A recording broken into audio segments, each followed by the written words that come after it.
গতিকে এনেকুৱা চিন্তা ধাৰণা মানুহ এতিয়াও আছে আপোনালোকে এবাৰ ভাবক মানে বস্তুটো ভাল কৰি দিব চাৰি ইয়াত বান্ধিয়ে থৈ দিছে আজিৰ ভিডিঅ'টো অলপমান ইণ্টাৰেষ্টিং হ'ব আপোনালোকে শেষলৈকে চাই থাকিব এতিয়া মই 41 নম্বৰ গছপুলিটোৰ ওচৰত আহিছোঁ এতিয়া ৰাতিপুৱা হৈছে অলপমান সোনকালে ওলাইছোঁ বাৰু আজি এইটো তেনেকুৱা কৰিব লগা ইমান নাই বাৰু খালি অকণমান ইয়াত বন গৈছে বনখিনি মই চাফা কৰি দিম আৰু এইটো বুলি আছিল ইয়াৰ এইখন দোকানৰ ওচৰত এয়া জিতুলৰ দোকানৰ ওচৰত আৰু ই আছে বাৰু বুলি পেলা আৰু ই চোৱা চিতা কৰিয়ে আছে বাৰু এইবিলাক খুঁটিবিলাক কোবাই দি আছে খালি তলৰ এইখিনি বনটো উঠাব পৰা নাই এইখিনি এতিয়া মই চাফা কৰি দিম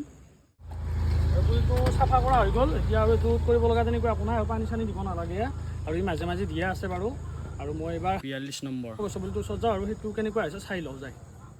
আৰু এইবাৰ আহিছোঁ 42 নম্বৰ গছপুলিটো এইটো বাইদেৱে দিয়া প্ৰথম পুলি হ'ব এইটো আৰু নাহৰৰ পুলি ইফালে দেখাই দিয়া শাল মাছ উঠা মন্দিৰৰ ইয়াক ৰুই থৈ গৈছিলোঁ আপোনালোকৰ হয়তো নিশ্চয় মনত আছে আৰু এইটো যিটো কৰিব লগা তেনেকুৱা আপোনাৰ এইটো খুব ধুনীয়াকৈ আছে আৰু ইয়াৰ নতুন কুঁহিপাত আহিছে এয়া কুঁহিপাত আহিছে আৰু এতিয়া পানী দিবও নালাগে বাৰু যিহেতু বৰষুণ ধৰি আছে গতিকে এইবাৰ যাম মই 43 নম্বৰ গছপুলিটোত আৰু এইবাৰ আহিছোঁ 43 নম্বৰ গছপুলিটোৰ কাষত এই কৰিগাঁও বুলি কৈছিলোঁ মই আপোনালোকক আৰু এইফালে দেখাই দিয়া এইটো মন্দিৰ আছে আৰু এই দাদাজন আছিল দাদাজনে চোৱা চিতা কৰিম বুলি কৈছিলে আৰু দাদাজনে খুব ধুনীয়াকৈ চোৱা চিতা কৰিছে যিহেতু গছপুলিটো এতিয়া খুব ধুনীয়াকৈ আছে আৰু একো হোৱা নাই মানে একো কৰিব লগা একো নাই দাদাই গোটেইখিনি কৰিয়ে আছে বাৰু আৰু দাদা বাকীটো ঠিকে আছে ঠিকে আছে পানী চানী দি আছে নে আপুনি পানী দি আছোঁ বৰ্তমান পানী বহুত দিব লগা হোৱা নাই বৰষুণ দি আছে হয় হয় মই পৰাখিনি যত্ন কৰি ৰাখিম হয় হয় আৰু এইটো ঠিকে আছে এইবাৰ 44 নম্বৰ গছপুলিটোৰ কাষত যাওঁ আৰু সেইটো চাই লওঁ যায় কেনেকুৱা আছে আৰু এইবাৰ আহিছোঁ 44 নম্বৰ গছপুলিটো এইটো নাহৰৰ পুলি একদম খুব ধুনীয়া হৈ আছে এইটো পুলিটো আৰু এইফালে যিহেতু এইটো মন্দিৰটো আছিল মন্দিৰটো দেখাই দিয়া একবাৰ ধুনীয়াকৈ এইটো মন্দিৰটো ইয়াত আছিল কিন্তু দগ্ধা বুলি কয় মই আপোনালোকক কৈছিলোঁ বাৰু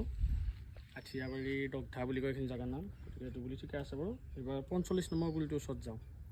আৰু এইবাৰ আহিছোঁ একদম শেষৰ পুলিটোলৈ এইটো 45 নম্বৰ গছৰ পুলি যিহেতু যোৱা সপ্তাহ ৰুই থৈ গৈছোঁ এইটো আৰু কৰিব লগা তেনেকুৱা একো হোৱা নাই এইটো খুব ধুনীয়া হৈ আছে গতিকে মই এনেকুৱাকৈ লাগি আছোঁ আপোনালোকে সদায় মৰম দিব আশীৰ্বাদ কৰিব যাতে মই আৰু আগলৈ ৰুই যাব পাৰোঁ যিহেতু এতিয়া 45টা হ'ল আৰু যাতে মই এনেকৈ সদায় ৰুই যাব পাৰোঁ আৰু আপোনালোকেও ৰুব চেষ্টা কৰিব আৰু এনেকৈ মেৰামতি কৰিব চেষ্টা কৰিব আৰু মই আজি আৰু বেলেগ কেইটামান পুলিও দেখাম বাৰু আজি মই যিমানখিনি পাৰোঁ সেইখিনি আকৌ আজি অলপ মেৰামতি কৰিব চেষ্টা কৰিছোঁ এইকেইটাৰ বাহিৰেও গতিকে মই তাৰ আৰু আপোনালোকক অলপ কিছুমান দেখাই দিম যিকেইটা অলপ বেছি বেয়া হৈছে গতিকে এতিয়া এইটো কৰিব লগা নাই মই এতিয়া বেলেগ পুলিত যাওঁ আৰু অকণমান আপোনালোকক দেখাই আছোঁ আৰু এইবাৰ আহঁতৰ পুলি এইটো চাব আহিছোঁ এই পেহীৰ দোকানৰ ৰুই থৈ যোৱাটো মানে ফেঞ্চিংটো অলপ বেছি চাপৰ হৈ আছে সেইকাৰণে মই উঠাই দিব খুজিছোঁ আৰু ইয়াতে এটা বস্তু দেখা পালোঁ এই বাঁহডালো লগত হৈ গৈছে গতিকে হয়তো বাঁহৰ গছডালো হ'ব পাৰে গতিকে এইটো অকণমান ফেঞ্চিংটো এতিয়া উঠাই কিনে ভাল কৰি থৈ যাওঁ আৰু এইটো পুলিৰ ফেঞ্চিংটো দিয়া হৈ গ'ল যিহেতু দাঙি দিলোঁ এইটো আহঁতৰ পুলিটো আছিল আৰু এইফালে পেহী দোকানখন একবাৰ দেখাই দিম আৰু এইফালে পেহী দোকানখন আছিল আৰু সকলো হয়তো গমেই পায় আৰু ইফালেৰে আহিলে বদলগুৰিৰ পৰা এইফালে হাজৰিকাপাৰাত গ'লে সেইটো বুলি বাৰু বহুতে চাই মোক ফটো মাৰিও কিছুমানে দিছে বাৰু আগতে এতিয়া সকলোৱে অলপ চোৱা চিতা কৰিব আকৌ এতিয়া বেলেগ পুলিত যাম আৰু গোটেইবিলাক পুলি মই নেদেখাওঁ বাৰু যিকেইটা মেইন তাৰে এটা দুটা মই দেখাম আৰু বেছিকেইটা মই আজি চাম বাৰু যিকেইটা পাৰোঁ সেইকেইটা মেৰামতি কৰি দিব আজি চেষ্টা কৰি আছোঁ গতিকে আকৌ এতিয়া বেলেগ পুলিত যাওঁ এইবাৰ মই নেক্সট পুলি এটাত আহিছোঁ ইয়াৰ বৰপথাৰৰ মাজত ইফালে হয়তো আপোনালোকে বেকগ্ৰাউণ্ডটো দেখা পাই চিনিয়ে পাইছে ইয়াত মই কেইটামান পুলি ৰুইছিলোঁ আৰু এইটো পুলিও চাব আহিলোঁ এইটো বুলি নহয় মই ইয়াত যিকেইটা পুলি ৰুইছোঁ সেইকেইটা চাব আহিছোঁ আৰু আহি দেখা পালোঁ এয়া অৱস্থা চাওক মানে ছাগলী ইয়াত বান্ধি থৈ দিছে আচলতে ইফালেতো জেগা আছে ইয়াত জেগাত খুটি পুটি দি থ'ব পাৰে গতিকে খুটি পুটি নিদি কিনে ডাইৰেক্ট গছপুলি ৰোৱা ফেঞ্চিংটোত বান্ধি থৈছে আৰু মই সেইবাবে আপোনালোকক অকণমান দেখাম বুলি ভাবিছোঁ গতিকে এনেকুৱা চিন্তা ধাৰণা মানুহ এতিয়াও আছে আপোনালোকে এবাৰ ভাবক মানে বস্তুটো ভাল কৰি দিব চাৰি ইয়াত বান্ধিয়ে থৈ দিছে সেইবাবে মই অকণমান আপোনালোককো দেখাই দিছোঁ যাতে আৰু এনেকুৱা যাতে নকৰে যিয়ে কৰিছে এই কামটো আৰু এনেকুৱাকৈ দেখা পালে আচলতে বহুত বেয়া লাগে কাৰণ ইমান এই ৰ'দত গৰমত এনেকুৱাকৈ ঘূৰি ফুৰি আছোঁ কাৰ কাৰণে ঘূৰি আছোঁ ৰাইজৰ কাৰণে ঘূৰি আছোঁ অকল মই মোৰ কাৰণেতো ঘূৰা নাই গতিকে অকণমান যদি এনেকুৱাকৈ মানুহখিনিয়ে চিন্তা কৰে তেতিয়া অলপ ভাল লাগিল হয় আৰু সেইবাবে মই এনেকুৱাকৈ যিমান পাৰোঁ সিমান মেৰামতি কৰিয়ে আছোঁ যাতে পুলিটো ভালে থাকক বা যাতে এনেকুৱাকৈ চেয়াত জীয়াব পাৰে পিছলৈকে যায় গতিকে সেইবাবে মই এনেকুৱা কৰি আছোঁ আৰু এনেকুৱাকৈ দেখা পালে আচলতে মনবিলাক বেয়া লাগে আৰু যিয়ে নহওক দিয়াটো দিলে বাৰু এতিয়া ছাগলীটো অকণমান সিফালে দি থ'ব লাগিব আৰু যাতে এনেকুৱা নকৰে আৰু মই ৰাইজক অনুৰোধ জনাইছোঁ মানে যিয়ে দিছে আৰু সকলোৱে বাৰু নকৰে তেনেকুৱা যিয়ে কৰিছে মই তেখেতসকলক কৈছোঁ যাতে এনেকুৱা আৰু কেতিয়াবালৈকে নকৰে আৰু এতিয়া মই এইটো অকণমান ঠিক কৰি দিওঁ আৰু এনেকৈ পুলিবিলাক চাফা কৰি আহিছোঁ এইটো বুলি মানে কোনোবাই ফেঞ্চিংটো উঠাই নিছে এইটো বুলি এনেকুৱাকৈ আছে কেইটামানে আগত আছিল বাৰু মই চাই গৈছিলোঁ আহি আকৌ আজি আহোঁতে এতিয়া ফেঞ্চিংটো নাই সেইবাবে ইয়াত কিবা ছাগলীয়ে খাইছে চাগে